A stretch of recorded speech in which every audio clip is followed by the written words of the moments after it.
Sais-tu que nos ancêtres sont apparus il y a 7 millions d'années en Afrique? C'est vrai qu'à cette époque, ils ressemblent beaucoup à nos cousins, les grands singes, mais ils se déplacent parfois sur 2 pattes. C'est un grand progrès. Au fil du temps, ils évoluent, donnant naissance à différentes espèces, comme les australopithèques. Tu as sûrement entendu parler d'eux grâce à Lucie. Il faut attendre plusieurs milliers d'années pour qu'ils soient parfaitement bipèdes, ce qui va leur permettre de quitter l'Afrique pour l'Asie et l'Europe. Comme certains singes avant eux, les premiers hommes utilisent un galet ou une branche comme outil. Mais vers moins 600 000, c'est une toute autre histoire. Ils créent des outils perfectionnés car ils ont découvert l'art de tailler le silex, une technique qui leur permet très vite de produire en grande quantité des bifaces, bien utiles pour la chasse.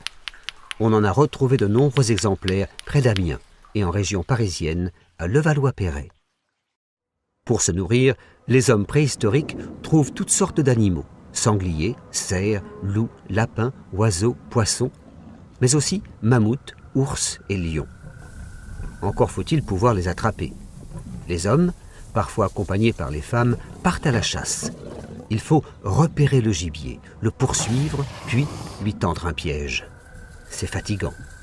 Heureusement, ils ont de nouvelles armes, comme des saguets, faites de bois et d'os, qui sont des sortes de javelots.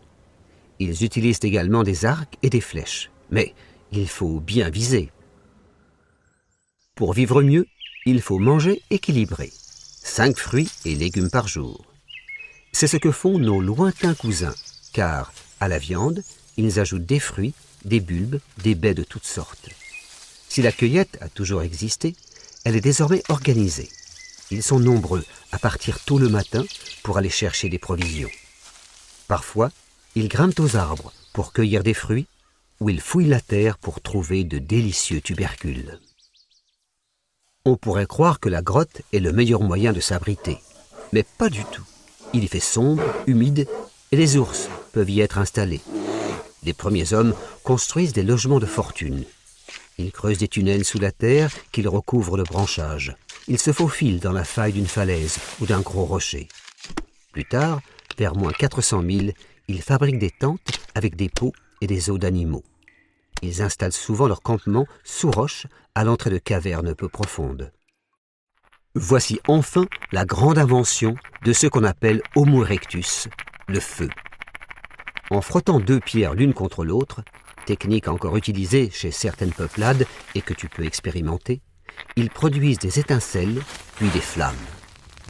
La vie se transforme d'un coup, car on peut se chauffer, cuire la nourriture et repousser les bêtes sauvages.